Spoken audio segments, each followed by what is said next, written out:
Are you struggling with picky eating with your child with autism? Then stick around. In this video, I'm going to share some helpful strategies for you. It is not caused due to bad behaviors. My name is Vidya. I'm a mom to a 19-year-old son on the spectrum. So the reason for picky eating in your child with autism is not due to bad behaviors, but it is due to the sensory issues which your child has. The way certain foods feel in their mouths in terms of the smell, the texture, the temperature, the taste, that can be very overwhelming for our child with autism.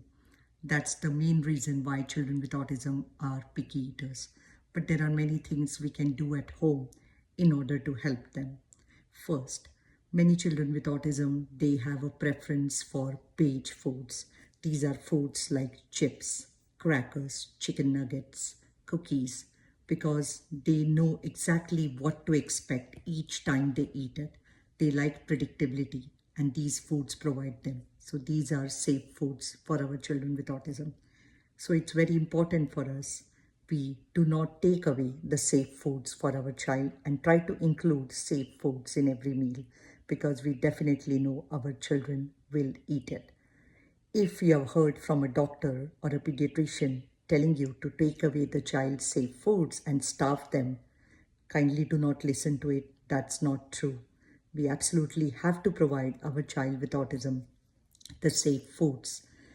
Does that mean that we do not expose our child to new foods? No, we can definitely expose our child to new foods. But in each meal, we have to provide them safe foods, and then we can expose them to new foods in very small, minute quantities. In the beginning, we can just keep the new foods in the vicinity without the child having to taste it or touch it. There has to be absolutely no pressure, because the children with autism, they can sense that pressure. They will feel anxious, they will be overwhelmed, and they will even stop eating further. So in the beginning, just keep the new food close to them in their vicinity so they can see it, but they do not have to touch it or taste it. Over time, maybe your child will be more open with repeated exposures to touching the food, which will be the first step, and hopefully one day to try it. The second thing is, even with their safe food, sometimes our children with autism, they can refuse to eat. And as a parent, it can be very concerning. And then we try to tell them, please take a bite, please take 2 bites, which actually is very well intended, but it can tend to backfire. And then the child will refuse to eat even more.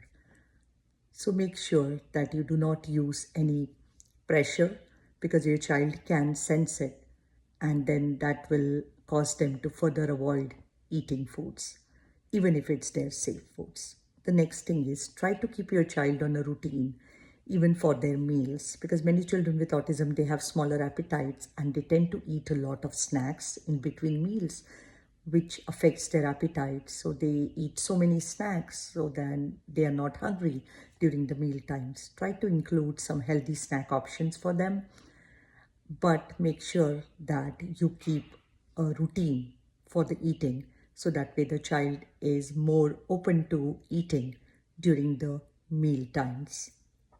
The next thing is, when you're exposing them to new foods, take it in very small, minute quantities. So, and again, as I said, do not pressure them to taste it. Leave it to them. If they feel safe around the food, if they feel comfortable, they will be more open to doing that. So that is a other strategy. It takes multiple exposures for our children with autism to a new food for them to even touch it, let alone try it. So, if they don't eat it, or if they don't touch it, say 5, 10 times, kindly do not get discouraged. Keep exposing them to those foods, and maybe one day, hopefully, the child will try to eat it. The next thing is, involve your child with autism in cooking the foods.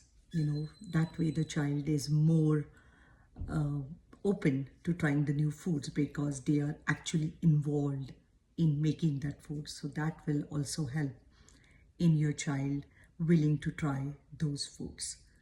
So once again, I hope that you find this video useful. and helpful. So I share weekly videos like this, which will help you to support your child with autism without overwhelm. Because I've been there, I know how hard it can be. Like this video, share it with a fellow autism parent, and also subscribe to my channel so you don't miss out on my weekly informative videos. So thank you for listening, and I will talk to you next time.